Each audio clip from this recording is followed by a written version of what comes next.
tema da minha palavra é a cura de uma geração e a ressurreição da outra geração. A cura de uma geração produz ressurreição para outra geração. Lucas capítulo 8, versículo de número 42 em diante diz assim: Então ele ia, as multidões apertavam, certa mulher que havia 12 anos, quantos anos? Quem está aí, irmãos? Quantos anos que essa mulher já tinha?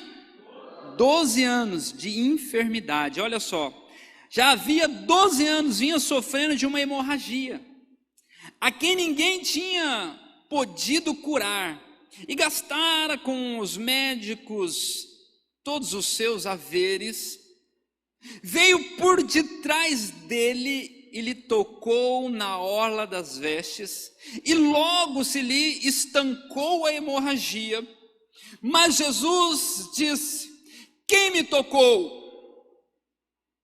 Como todos negassem, Pedro, com seu companheiro, lhe disse: Mestre, as multidões te apertam e te oprimem. E diz: Quem me tocou? Contudo, Jesus lhe insistiu: Alguém me tocou, porque senti que de mim saiu poder.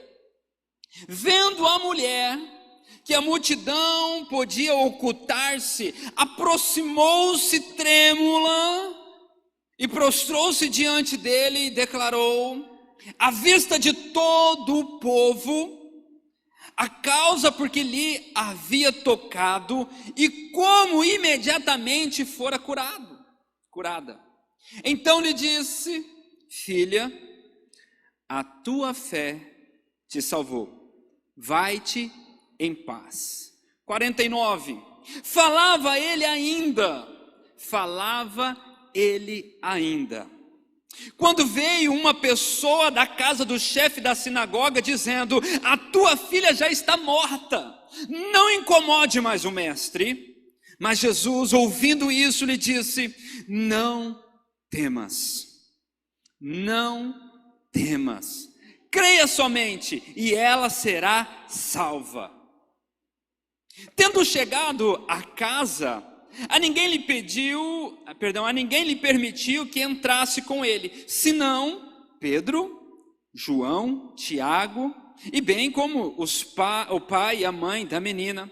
E todos choravam e planteavam, mas ele disse: Não choreis, ela não está morta, mas dorme. E riram-se dele por causa que sabiam que ela estava morta. Entretanto, ele, tomando pela mão, disse em voz alta: Menina, levanta-te. Voltou-lhe o espírito e ela imediatamente se levantou e ele mandou que desse de comer. Feche seus olhos. Pai, a tua palavra é viva e é eficaz, é mais cortante do que uma espada de 2 gumes e tem poder de penetrar no mais profundo do nosso ser, a ponto de dividir a alma e espírito, juntas e medulas. Traga agora, Pai, ao coração da tua igreja as mesmas verdades que o Senhor trouxe ao meu coração em relação à tua palavra. Que o teu Espírito nos edifique, tire de nós a distração, aquilo que possa roubar a tua palavra da nossa mente, aquilo que possa roubar a palavra rema do nosso espírito. Ministre sobre nós, em nome de Jesus. Amém. Quando eu olho para esse texto, eu vejo que a geração futura, ela só vai acordar quando a geração presente for curada. Quando eu olho para esse texto, eu vejo que um pai estava desesperado, um chefe, um centurião, um homem importante, e ele procura Jesus porque a filha dele está morrendo. E eu falo que essa é a hora que nós temos um coração todo voltado para Jesus, é a hora que nós enfrentamos o leito da morte. E aquele pai, num desespero, ele procura Jesus, E Jesus se dispõe a atender aquele pai, mas Jesus ele percorre um trajeto e vai devagar, porque a multidão vai com ele. Eu olho para esse homem que tem o seu nome chamado Jairo, eu não consigo encontrar nele a mesma fé do centurião do capítulo 7, desse mesmo livro de Lucas, aonde o centurião conversou com Jesus, falando: Jesus, eu tenho um servo que se encontra doente. Se o Senhor declarar apenas uma palavra, ele será curado. E Jesus falou: não encontrou-se tamanha fé como nesse centurião aqui em Israel. E aquele homem foi curado. Agora esse pai, ele não tem essa mesma fé. E ele está pessoalmente conversando com Jesus, pegando na mão de Jesus, pedindo para que ele fosse em sua casa, para curar, para ressuscitar, para trazer vida à filha que estava morrendo. E Jesus então sai nessa peregrinação, do local que ele estava, a casa de Jairo. E aqui nós temos uma primeira geração, que 12 anos, quantos anos? 12, sofria de hemorragia. Irmãos do céu, as mulheres em torno de 5 a 7 dias menstruadas já é uma tormenta, tanto para a mulher. Imagina 12 anos. Cadê as mulheres aqui? Você consegue entender como que essa mulher estava? O quadro clínico dessa mulher, anêmica, sofrendo há 12 anos de uma enfermidade, a qual ela já tinha procurado os melhores médicos, já tinha gastado todos os recursos e nada de cura.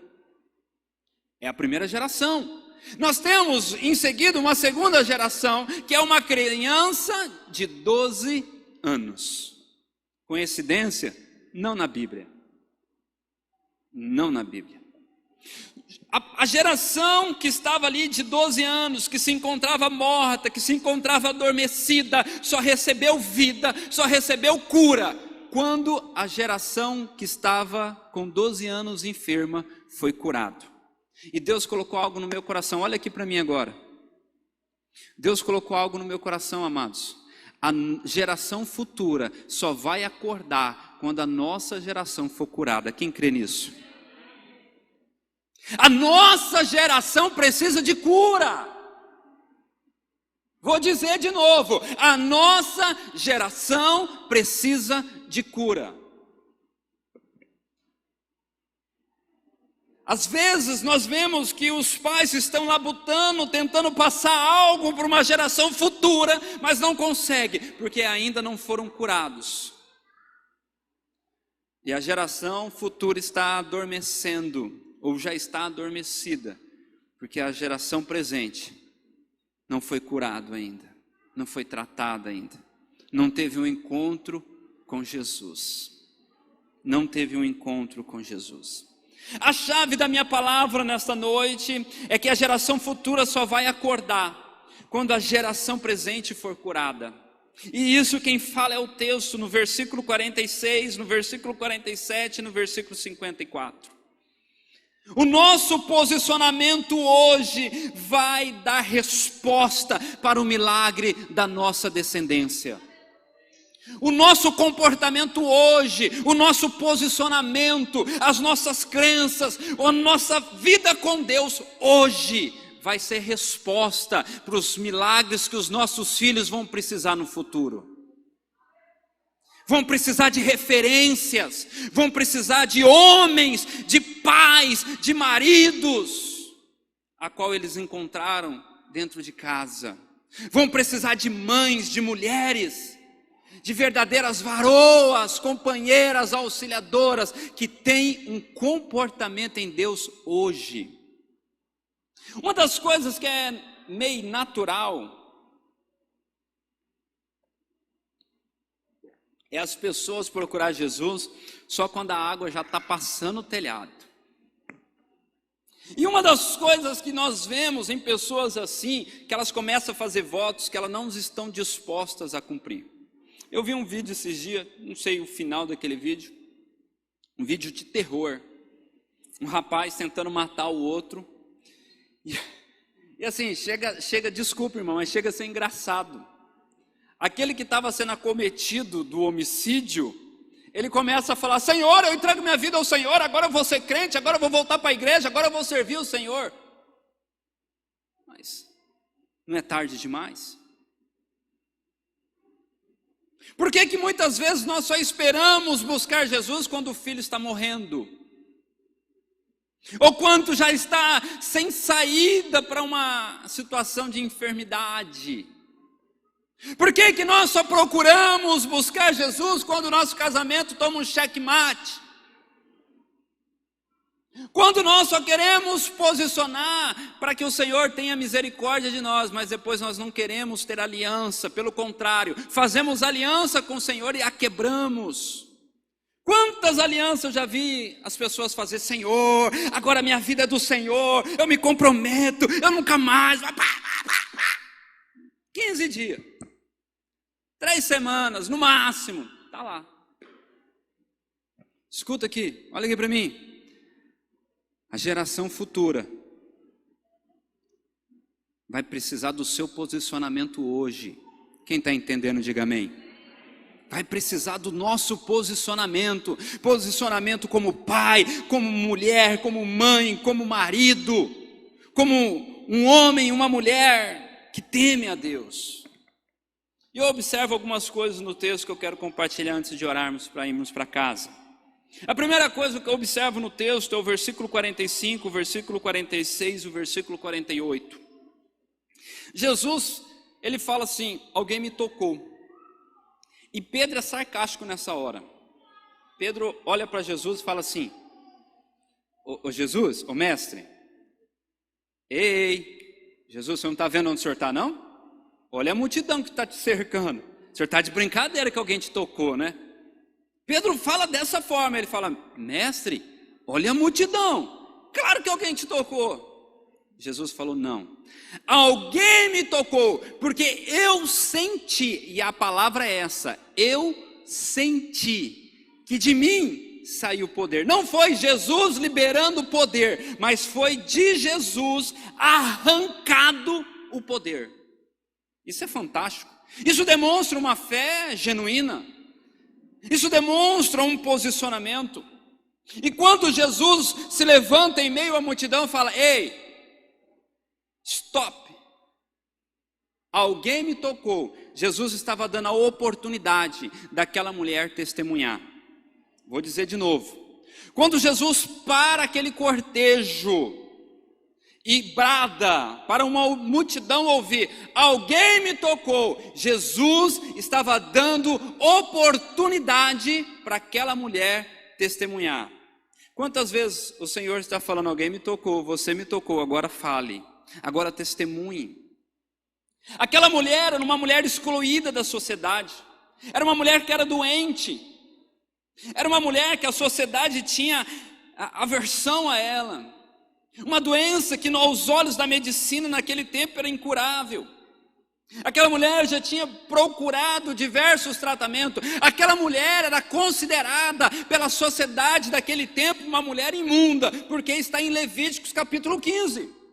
Depois você olha, o homem com hemorroida, o homem que tiver algum sangramento, primeira parte de Levíticos 15, segunda parte, a partir do versículo de número 19, vai falar da mulher que está no período menstrual.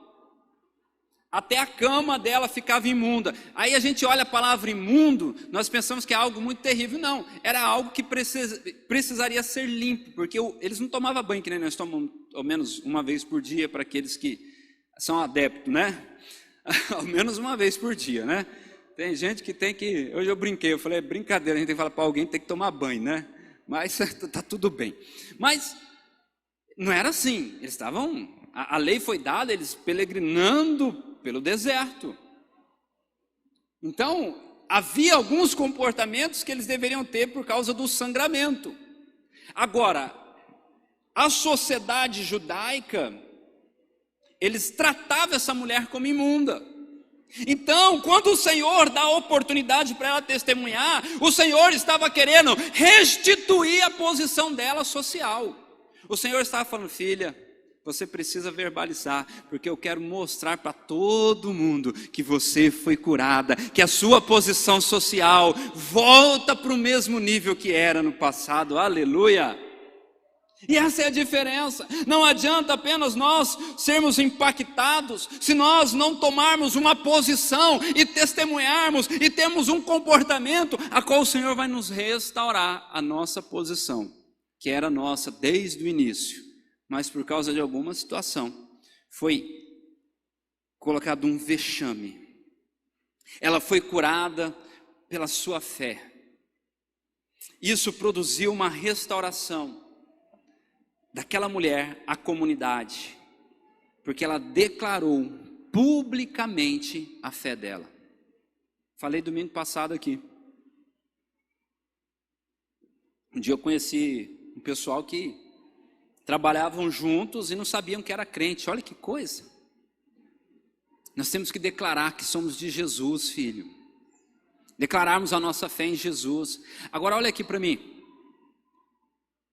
Você sabe por que muita gente não quer declarar que é de Jesus? Porque não se posicionou ainda. Tem vergonha, porque o que faz não é compatível. Como que eu vou falar? Como que eu vou falar meu palavrão na sessão?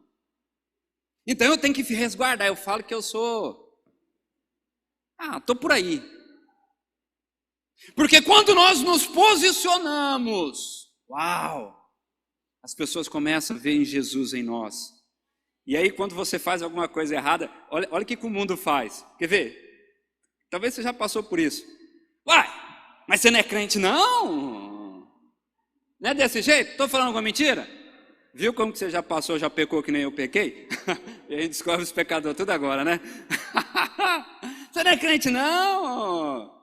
Filho, você é um crente falando mesmo saco, errei, me perdoa, Jesus me ama, porque eu estou pedindo perdão e ama você também. Então se arrepende e aceita Jesus. Essa é a realidade. Precisa ser dita. Jesus, ele não é um curandeiro, ele não é um mágico. Tudo que Jesus faz, tudo que Jesus fez é intencional e consciente. Quando Jesus está andando com Jairo, e eu penso Jairo agoniado, Jesus era intencional, ele sabia que ia curar uma mulher, porque ele é Deus. E quando aquela mulher arrancou o poder de Jesus, Jesus foi intencional, foi consciente em falar, de mim ela só tirou o poder, mas eu preciso restituir a posição dela. Eu preciso fazer algo mais. Olha aqui as princesas, esse final de semana você arrancou do Senhor Jesus poder, mas Deus tem mais sobre a sua vida em nome de Jesus, amém? Deus tem mais, Deus quer restituir, receba isso na sua vida, em nome de Jesus. Deus está restituindo, é um tempo de restituição. Agora, posicionamento. A mulher foi curada porque ela arrancou isso, mas o Senhor queria salvar, queria restituir.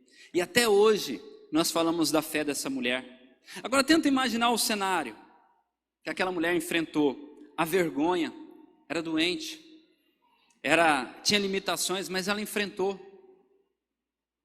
Quantas pessoas que porque está com uma dor no dedão, no mindinho, não, vou abandonar Jesus porque não aguento essa dor mais. Quantas coisas, quantas vergonhas, aquela mulher toda limitada, por causa da doença, teve que enfrentar para estar perto de Jesus. Segunda coisa, ela teve que enfrentar a religião. Pior que a doença é a religião. Olha aqui para mim. Falo sem problema nenhum, não fique magoado comigo. Pior do que qualquer enfermidade na nossa sociedade é a bendita da religião. Bênção. Você sabe o que a religião falava? Olha só, olha aqui para mim. Jesus era tzadik. O que é isso, pastor?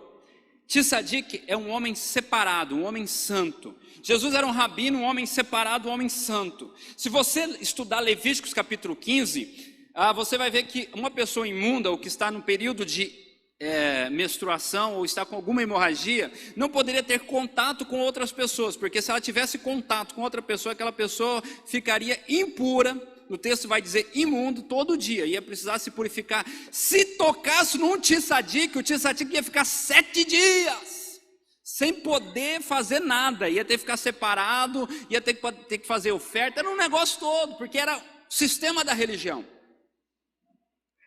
Aquela mulher enfrentou algo que, uau, muitos não têm coragem.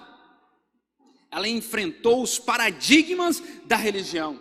Ela foi contra todo mundo, porque olha só, imagina aquela mulher vindo se arrastando, e aí ela vai, porque ela disse assim, se eu tocar na orla do seu manto, eu já estou curada, não preciso nem tocar nele, porque se eu tocar nele eu posso ser apedrejada. Ela poderia morrer por questão legal, por questão de lei, ela poderia morrer apedrada. Então ela falou, eu vou tocar no seu manto.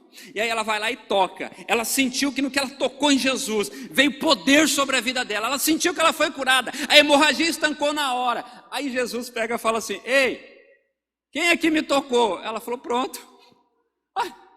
Tô frita na banha do macaco. Vou morrer apedrada. Porque os religiosos de plantão vão me apedrejar. Porque todo mundo sabia que ela era doente. E agora ia ter que ser feita a prova dos 9. Quem falou que você está curada? Mas quando você tocou, você não estava curada ainda.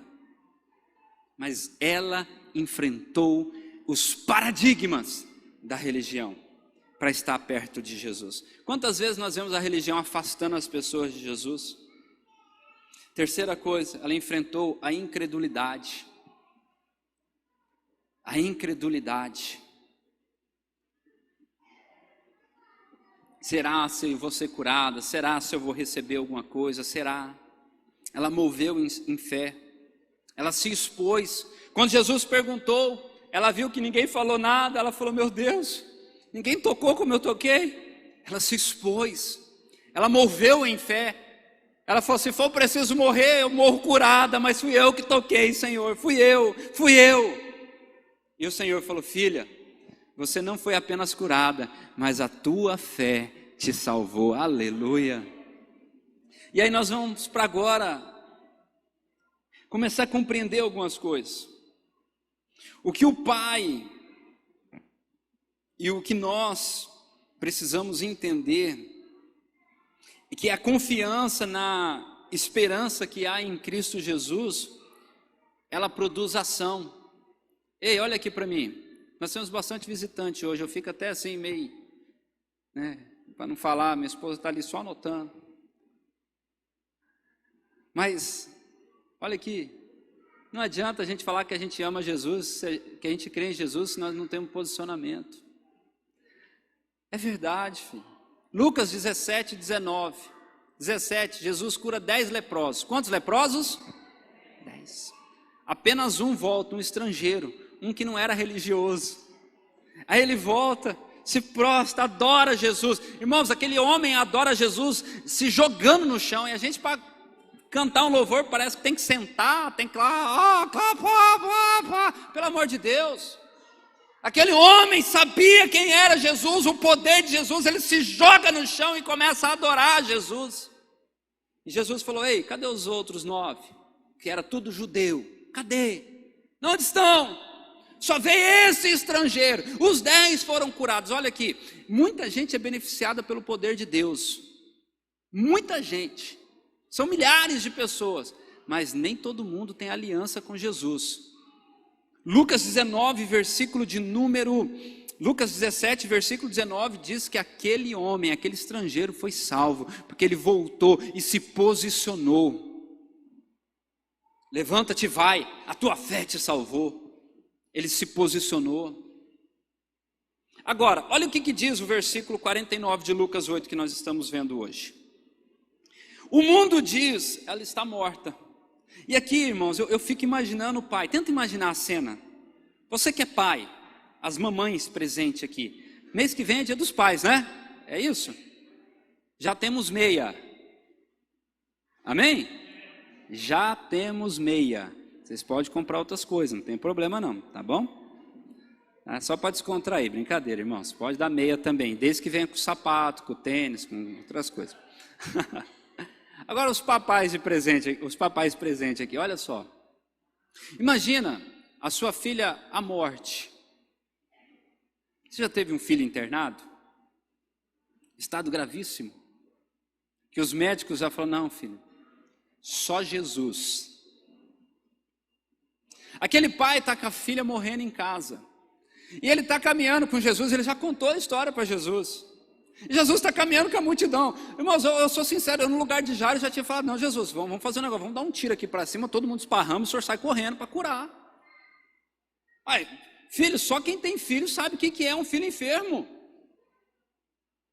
A morte, o texto diz que a filha estava à morte. Chega um desviado, porque aquele cara não era crente não era não pode. O cara chega e fala assim, ei, para de incomodar o mestre, a sua filha morreu. É desviado, não é? O cara está levando Jesus, isso não é jeito de dar notícia não, gente. Meu Deus, espera Jesus chegar na casa, para de incomodar, você está incomodando Jesus, sua filha já morreu. Mas Jesus do céu, o mundo diz isso. Aquele que não tem uma intimidade com Jesus diz isso, ei, para, seu sonho já morreu, seu casamento já acabou, a sua esperança já foi, não tem mais jeito, Jesus está demorando. Só que o que Jairo, e o nome Jairo quer dizer ele, Deus dará a luz, o que Jairo precisava entender naqueles minutos, que era talvez para ele uma eternidade nessa viagem, onde ele estava vendo a sua filha perecendo à morte, o que Jairo precisava entender, que para Jesus curar a filha dele, para Jesus trazer ressurreição para a filha dele, Jesus primeiro precisava curar aquela geração, que também tinha 12 anos, que estava enfermo. Talvez o milagre que você está esperando não aconteceu porque o irmão do seu lado não desfrutou do milagre ainda, que a hora que ele for tocado em Jesus, o milagre acontece na sua vida. Sabe aquela resposta que o seu filho, que a sua filha está esperando? Talvez não aconteceu porque ainda você não se posicionou e o milagre não começou a fluir pela sua vida, porque quando aquela mulher foi curada, Jesus vira para o pai e fala assim, ei, só creia, não fica ouvindo o mundo não, só creia. O mundo quer dizer que os nossos sonhos já morreram, que é tarde demais, que é cedo demais, que já acabou. Foi assim, olharam para Maria, falando, como que uma virgem pode dar à luz? Isso é cedo demais, é jovem demais. Mas o Espírito a escolheu e concebeu por meio dela, lá em Lucas 1, 26, 28 e 31, e ela deu à luz, porque era no tempo certo de Jesus vir ao mundo. Outros poderiam olhar para os pais de João Batista, que eram idosos, os dois, inclusive quando vai falar com o pai fala, ei, já sou velhinho, filho, a coisa não está fluindo do jeito que fluía. O Espírito diz, fica tranquilo, porque esse que vai vir, vai ser aquele que vai preparar o caminho do Salvador. Uns poderiam dizer, é tarde demais, está idoso demais. Quando você olha para Lázaro morreu, 4 dias, Jesus chega lá, na maior cara lambida, porque avisaram Jesus antes de Lázaro morrer, mas Jesus falou, calma, tenha paciência, não é para a morte, você precisa confiar na palavra de Deus. Jesus chega depois de 4 dias. Sabe por que 4 dias? Sabe por que Jesus demorou 4 dias para chegar lá? Aqui antigamente, nós começamos a fazer velório porque muitas pessoas morriam e ressuscitavam. Tinha uma doença, eu não me lembro o nome, talvez alguém saiba o nome da doença, me fala aí. Que a pessoa parecia que estava morta, mas não estava. E acordava dentro do caixão enterrada, aí morria mesmo, sufocada. Então, o que se fazia? Fazia-se o velório. O velório foi criado para isso, para testificar que a pessoa de fato morreu. Para o judeu, para de fato a pessoa testificar, teria que ser 3 dias. Por isso que Jesus demorou 3 dias para ressuscitar, porque senão poderia falar, de fato ele não estava morto. Então Lázaro, porque Jesus sempre é melhor que nós, né? Então Lázaro, Jesus só chega no 4º dia, porque de fato, esse aí morreu, não tem mais jeito, já está fedendo o corpo. né? Apesar que era todo preparado, com óleo, com um monte de coisa. Era para isso. A irmã de Lázaro fala assim: Senhor, o senhor chegou tarde demais. Mas Jesus falou: não, filha, quem crê em mim, ainda que morra, viverá. Você crê nisso? Você crê nesse tempo de Deus, que Deus está caminhando as coisas em sua vida? O que você precisa é se posicionar, o que você precisa é crer. O que aquele pai não sabia é que para uma geração futura ser impactada, a geração presente precisa ser curada, precisa se posicionar diante de Deus. Eu vou repetir isso aqui. O que Jairo talvez não sabia é que para uma geração futura ser curada, ser impactada, receber o poder da ressurreição, a geração presente precisava de cura, precisava de posicionamento. Em terceiro lugar, eu encontro no texto, está no versículo 50, ele diz: não temas, creia somente. O que a razão diz? A razão, a nossa razão, o natural, a razão diz assim: não, crê só no possível. É assim, a gente só crê no possível, crê só no que é palpável. O que a fé diz? Creia no impossível. O possível o homem faz, o impossível deixa que Deus faz, amém? Quando Jesus foi ressuscitar Lázaro, o que era possível? Tirar a pedra. O que era impossível? Trazer a vida. Quem tirou a pedra? Fomos nós. Quem ressuscitou? Foi Jesus. A razão fala: creia só no possível. A fé em Cristo diz: creia num Deus do impossível, amém? As nossas experiências dizem assim: já não tem mais o que fazer, porque eu lembro, olha, eu tinha um tio, você já viu, todo mundo tem o bendito de um tio, meu Deus do céu, eu tinha um parente que, ó, quando tossiu desse jeito, já era, pelo amor de Deus, né? Você já vê que todo mundo tem um parente, um tio que, só por Deus, essa é a experiência sempre fala: já não há mais o que fazer. Mas o que a palavra de Deus diz? Creia na palavra, na fidelidade da palavra. O que Deus prometeu na sua palavra em relação à sua vida vai acontecer em nome de Jesus, amém? Vai acontecer, e eu creio, não é o que estão falando, não é pelas experiências, mas é pelo que a palavra diz. O que as nossas emoções diz? O que está lá em Salmo de número 55, versículo 4. Os terrores da morte me assolam. Você quer ver, meu irmão, que todo mundo dá uma parada assim? É na morte. O salmista diz: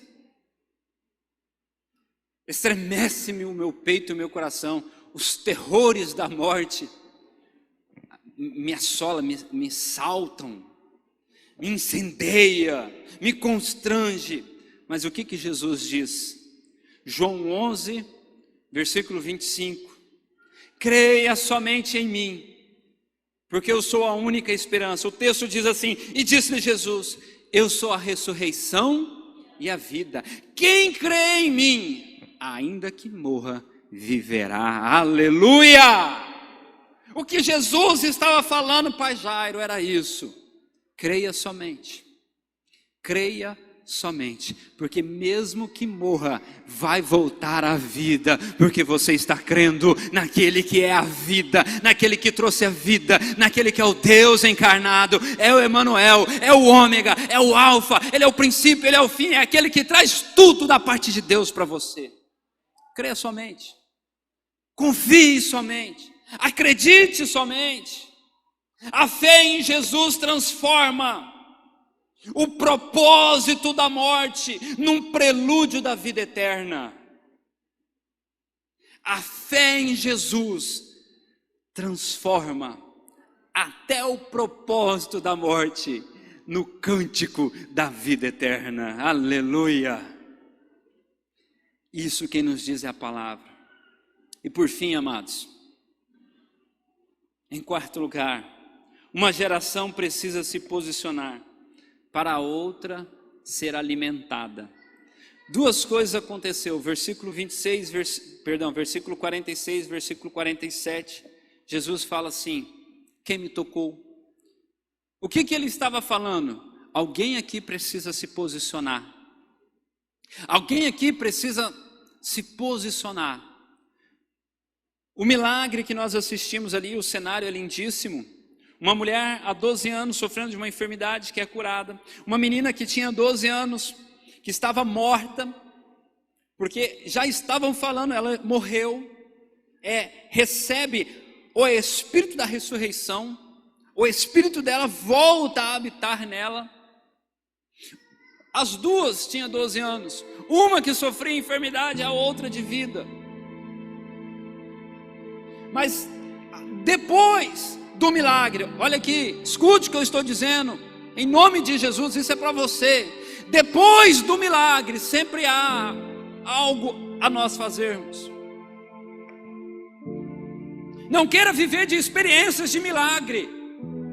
Não fique procurando os curandeiros gospels, os cultos disso, de aquilo. Porque sempre depois de um milagre, você precisa dar uma resposta. Para aquela mulher se posicione. Quem me tocou, você precisa falar. Você precisa se posicionar. Para aquela menina, alimente ela. Alimente ela.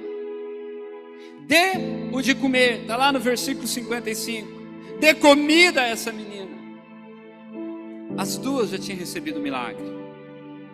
Agora você sabe por que a nossa geração futura tem ficado anêmica espiritualmente?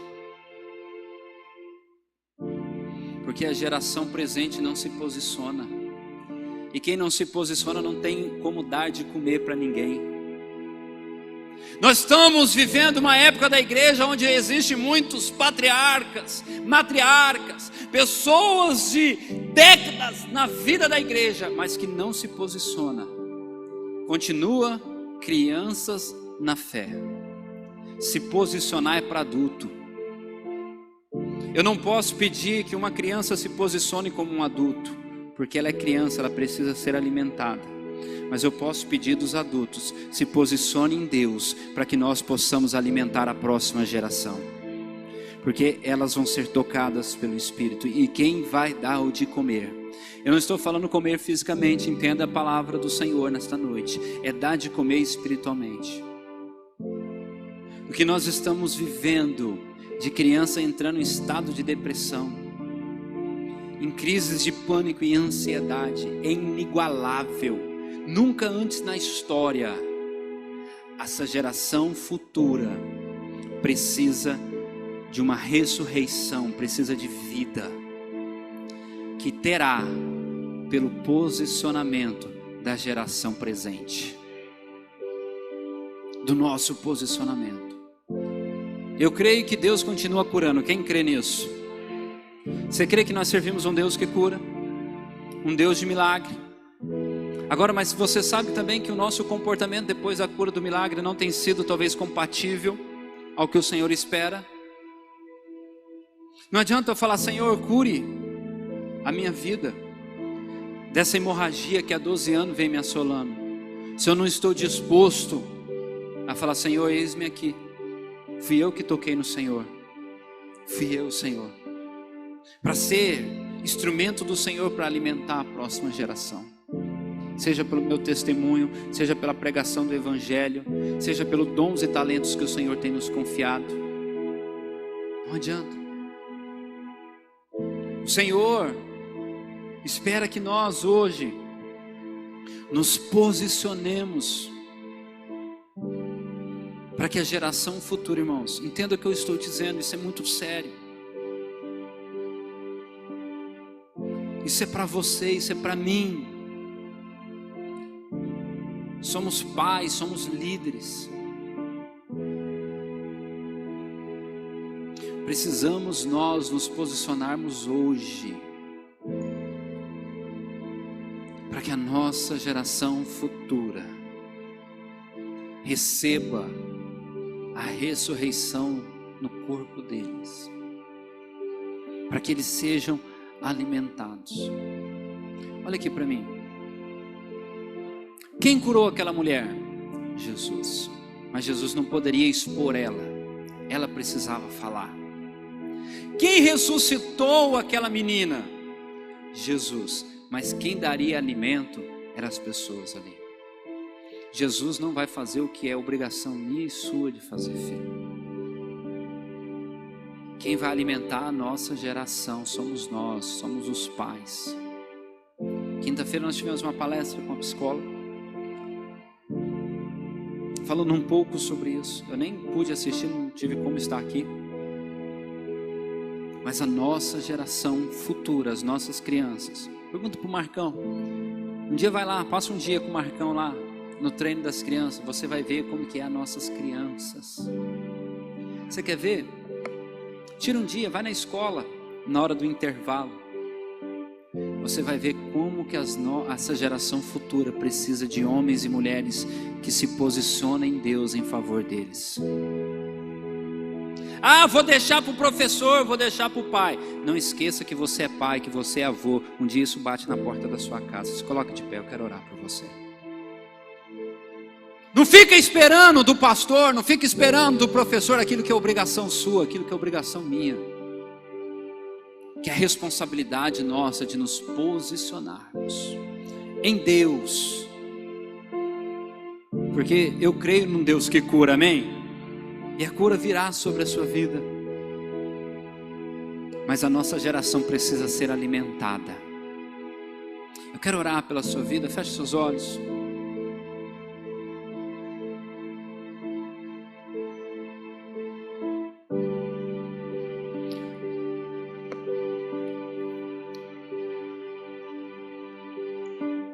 Senhor,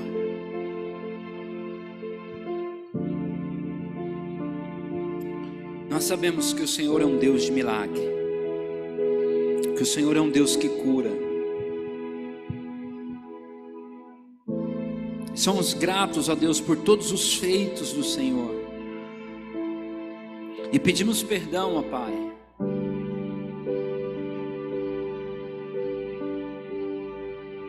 se algo fizemos, ó Deus, ou estamos fazendo,